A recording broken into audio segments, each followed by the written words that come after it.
name is Maran, and I am a stand-up comedian from New York City, and I have a bachelor's degree in history. Today, we're going to roast all of the presidents of the United States.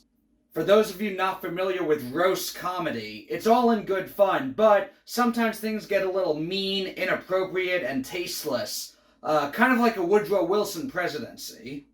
Some of you may find these jokes offensive or off-putting, and I get that roasting isn't for everybody, so if you don't like some of these jokes, just try and treat them the way Thomas Jefferson treated his principals. Ignore them. Now, history is complicated. There's good and bad with every U.S. president. The point of this isn't to focus on the negative, but to poke fun at it. To take a look and laugh at some of the more tragic and sad parts of American history. Like Andrew Jackson's Indian removal, or Warren Harding's corruption, or William Howard Taft's cholesterol. Now, I don't really want to get too political, but neither did Zachary Taylor, and he got to be president.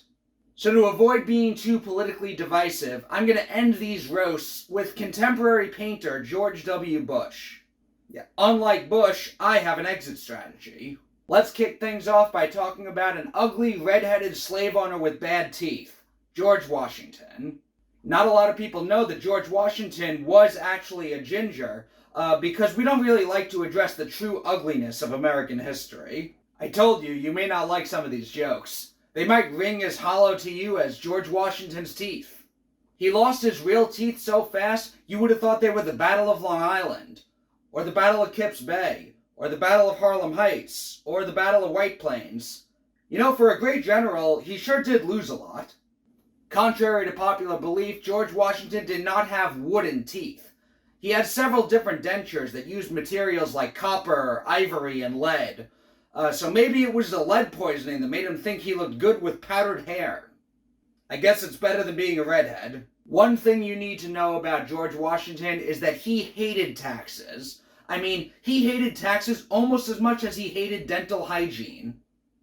Well, he hated the taxes imposed by the British, but he loved the taxes that he imposed. They say that George Washington never told a lie. I mean, imagine believing that a politician never told a lie. That's like believing that George Washington was a champion of freedom when he used federal troops against his own people during the Whiskey Rebellion and supported the Alien and Sedition Acts. John Adams was such a bad president, he's the only one of our early commanders-in-chief who didn't own slaves, and he's still considered the worst president of them. He passed the Alien and Sedition Acts, which might put me in jail for every joke I'm telling in this video. John Adams was just trying to keep the country from splitting apart, but he couldn't even keep his hair from splitting apart. Young John Adams looks like he writes poems about women who reject him. Nobody could do a better job of roasting John Adams than political opponent Thomas Jefferson, who once called John Adams, quote, a blind, bald, crippled, toothless man who is a hideous hermaphroditic figure with neither the force and firmness of a man nor the sensibility of a woman. So give it up for John Adams, the first non-binary president in American history. His preferred pronouns are old and gross. If you think politicians are more hypocritical than ever today, allow me to introduce you to Thomas Jefferson, an advocate of limited executive power who, as president, spent $15 million of federal money to buy new land. The guy who wrote that all men are created equal while owning slaves and beginning the process of Indian removal. And a man who publicly spoke out against slavery while being a brutal slave owner and impregnating his slaves. How do you think we ended up with this? Honestly, instead of using the word hypocrisy, we should just call it Jeffersonian philosophy. In 1807, Thomas Jefferson passed the Embargo Act. An embargo is when you ban trade or commercial activity between two entities, like how Thomas Jefferson had an embargo between his morals and his actions. The Lewis and Clark expedition took place during Jefferson's presidency, and try as they might, they also couldn't find Jefferson's integrity. It's okay, you can laugh. He's not going to be upset. He died 2 centuries ago. Now, it's widely known that Thomas Jefferson had a copy of his own Bible where he had cut out parts that he didn't like. What's less known is he also put hearts and smiley faces around the verses about slavery. Up next, we have Short King James Madison. Historians rank James Madison as an above-average president, but he was below average height. James Madison hated tyranny, so it's ironic that my nickname for him is Tyranny Lannister. James Madison didn't have a cabinet, he had a cupboard. Now sure, I'm going to be making a lot of short jokes about James Madison, but for real, he was one of the most hard-working founding fathers. He helped construct the Constitution and the Bill of Rights, he co-wrote the Federalist Papers, and he co-founded the Democratic-Republican Party, all while spending every winter making toys in Santa's workshop. James Madison was the shortest president in American history, but to be fair, 5'4" wasn't as short at the time as it is now. At least that's what James Madison wrote in his diary every day. First Lady Dolly Madison is one of the most iconic figures in early American history. She's famously credited with saving a portrait of George Washington as the White House was burning down. And by that, I mean she directed a slave to go and save the portrait. Dolly Madison was the original Kardashian, a rich woman getting famous by screwing a black man.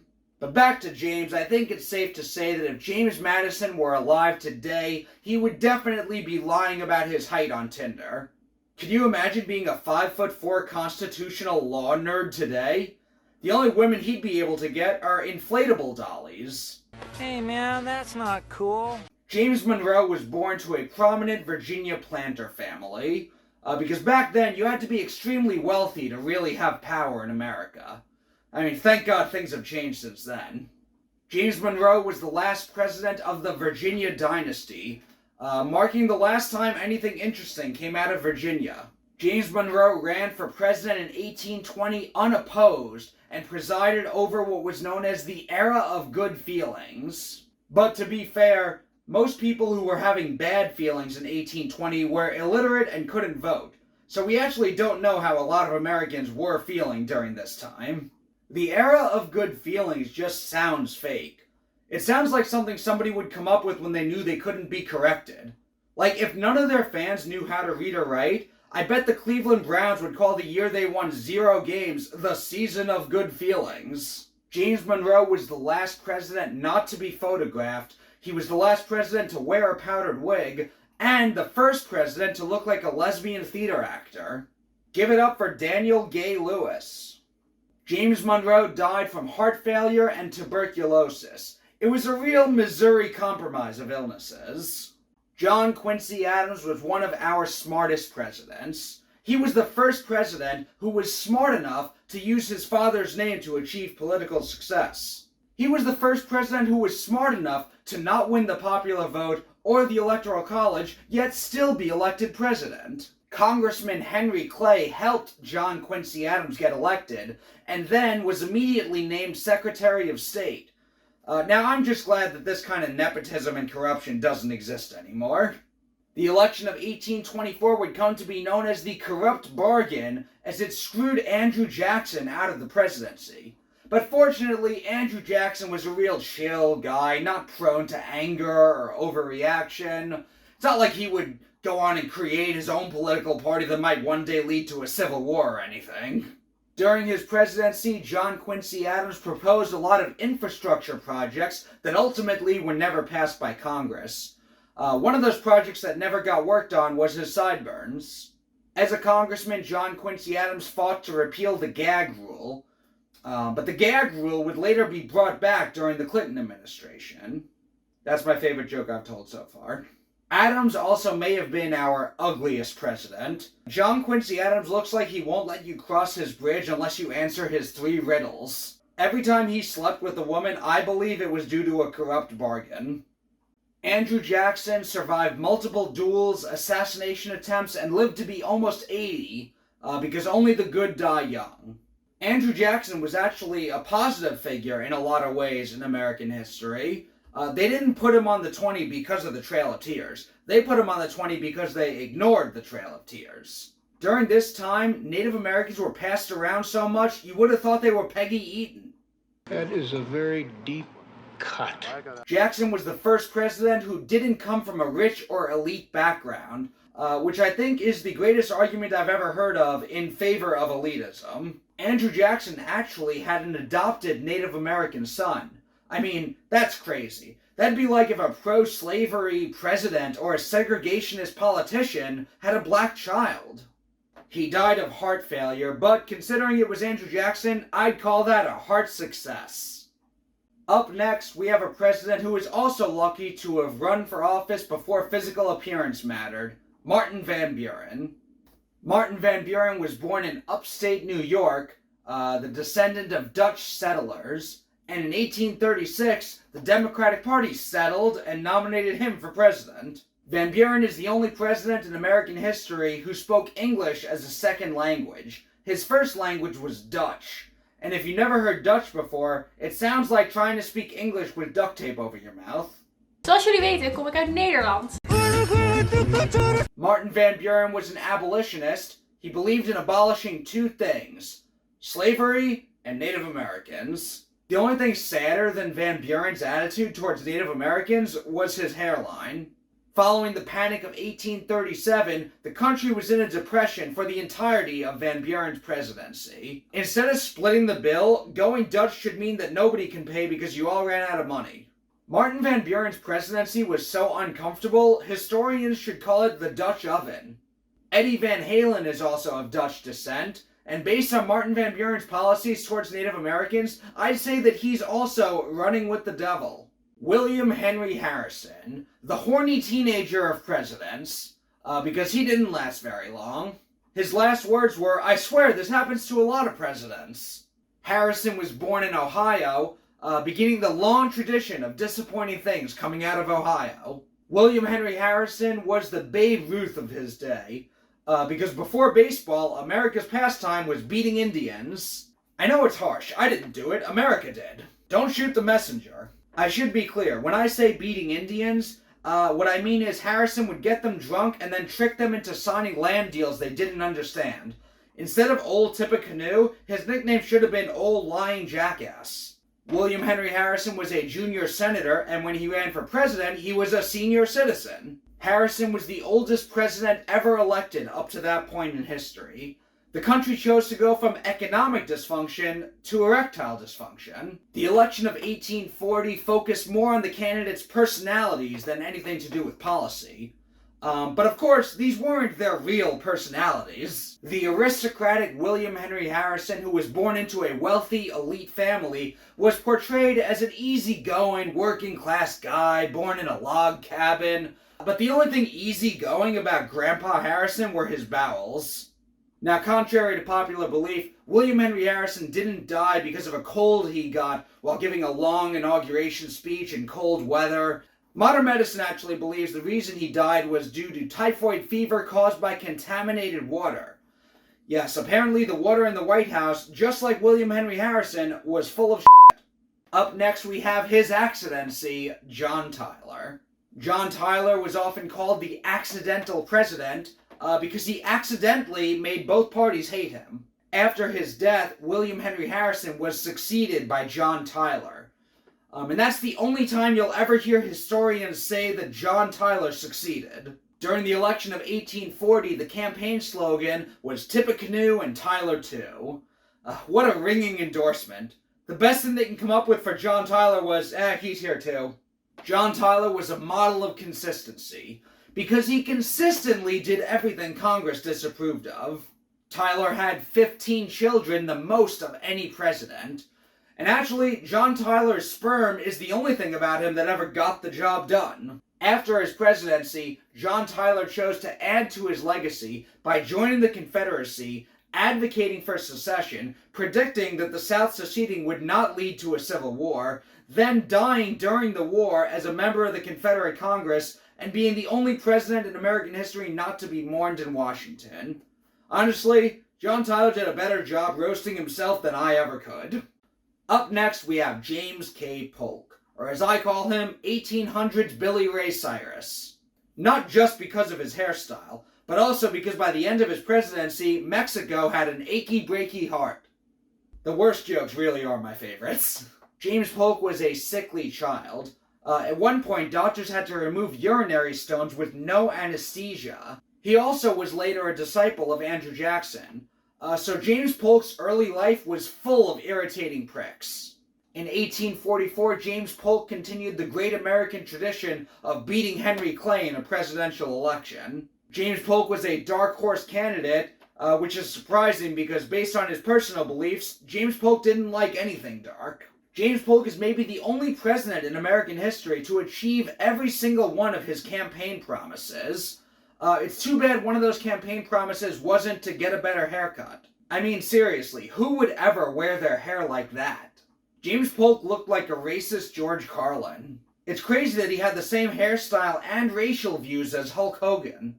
Before his presidency, James Polk served as chair of the Ways and Means Committee, and throughout his life he always found ways and means to lead the country closer to a civil war. Old, rough and ready Zachary Taylor. A war hero who was so tough he could only be taken out by milk and cherries. Yes, Taylor died of a stomach disease just 16 months into office, a few days after he was celebrating the 4th of July by eating cherries and iced milk. Which sounds like the worst way to ever celebrate the 4th of July. Today we have fireworks and a hot dog eating contest. Back then they had raw fruit and bootleg ice cream. Every picture of Zachary Taylor looks like it was taken at gunpoint. He's never smiling. But then again, neither were most Americans during his presidency. Now yes, I know some of these jokes may be a little shallow, but so was Zachary Taylor. He didn't have many political beliefs and wasn't very well read. But he was a war hero and the Whigs were desperate. So give it up for Zachary Taylor, the trophy wife of American presidents. There were conspiracy theories at the time that somebody had poisoned Zachary Taylor. But honestly, that would be way too interesting of a way to end this dull and boring presidency. It was actually probably the White House poop water again. Up next, the presidency was handed over to Alec Baldwin lookalike Millard Fillmore. But unlike Millard Fillmore, people know who Alec Baldwin is. Millard Fillmore is most known for a fictional duck that was named after him. He's also known for passing the Fugitive Slave Act. Way worse than the comic book duck. Go back to the duck. Millard Fillmore was born in Buffalo and later married a woman who looks like one. Fillmore was anti-immigrant, anti-Catholic, and anti-Semitic. But by the end of his presidency, most Americans were anti-Millard Fillmore. He founded the University of Buffalo, which honors Millard Fillmore's life by also being mediocre. In 1856, Fillmore ran for president with the Know-Nothing Party. Today, a Know-Nothing Party is what you call a group of people who all graduated from the University of Buffalo. Up next, we have alcoholic dough-face Franklin Pierce. A dough-face is what they would call a northerner who had southern sympathies, not to be confused with William Howard Taft, who was a dough body. Franklin Pierce became a lawyer in 1827 when he passed the bar. It was the only time in his life he passed a bar without going in and getting drunk first. Franklin Pierce had one of the most tragic lives of any American president. It was almost as tragic as the lives of all the slaves he refused to do anything about. Now, if you think some of these jokes have been a little bit too mean or harsh so far, I apologize for these next few in advance. In the 1840s and 50s, two things were inevitable in American history. A civil war, and one of Franklin Pierce's kids dying. Pierce had 3 children who all died during childhood. Yeah, the life of a Pierce child was almost as disappointing and short-lived as Franklin Pierce's military career. Pierce strongly opposed the abolitionist movement, especially when God abolished all of his kids. I'm sorry, are you still with me? Good. It's about to get a lot worse. Shortly after being elected president, Franklin Pierce's 11-year-old son was decapitated in a train accident. As it turns out, Pierce couldn't keep the country or his son together. In 1854, Franklin Pierce passed the Kansas-Nebraska Act, which led to Bleeding Kansas. There was so much violence and chaos, it was crazy. You had pro-slavery activists and abolitionists all running around like a kid with his head cut off. That's terrible. After his presidency, Pierce received criticism from many when he didn't raise a flag outside of his home after the assassination of Abraham Lincoln. Yeah, Franklin Pierce just couldn't raise anything. I appreciate those of you who haven't turned the video off yet. Finally, Franklin Pierce died at the age of 64 after years of heavy drinking. His liver was another thing he neglected that was black and suffering. Very likely our first gay president, James Buchanan. Gay people might talk about it more, but nobody wants to claim credit for James Buchanan. He ranks at the bottom of nearly every presidential poll. Yes, even 150 years after his death, James Buchanan is still a bottom. James Buchanan was minister to Russia, minister to England, a senator, secretary of state, one of the most qualified failures we've ever seen. Early in his life, James Buchanan was engaged to a woman named Anne Coleman. During this time in American history, the North and South were almost as far apart as Anne Coleman's eyes. After her death, James Buchanan never courted another woman, had a very close relationship with fellow politician William Rufus King, and once sent a letter to a female friend asking her how to go about wooing other men. I'm super! Thanks for asking! Before his inauguration, Buchanan wrote a letter to the Supreme Court encouraging them to rule against freed slave Dred Scott. The letter was called Queer Eye for the Racist Guy. James Buchanan actually had a defect in one of his eyes, so it makes sense that he had a terrible vision for the country.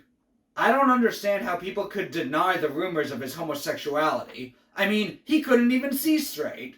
Honestly, the worse the joke is, the more I like it. Finally, James Buchanan died of respiratory failure in 1868. What happened is James Buchanan said he believed that history will vindicate him, and everyone else said, don't hold your breath.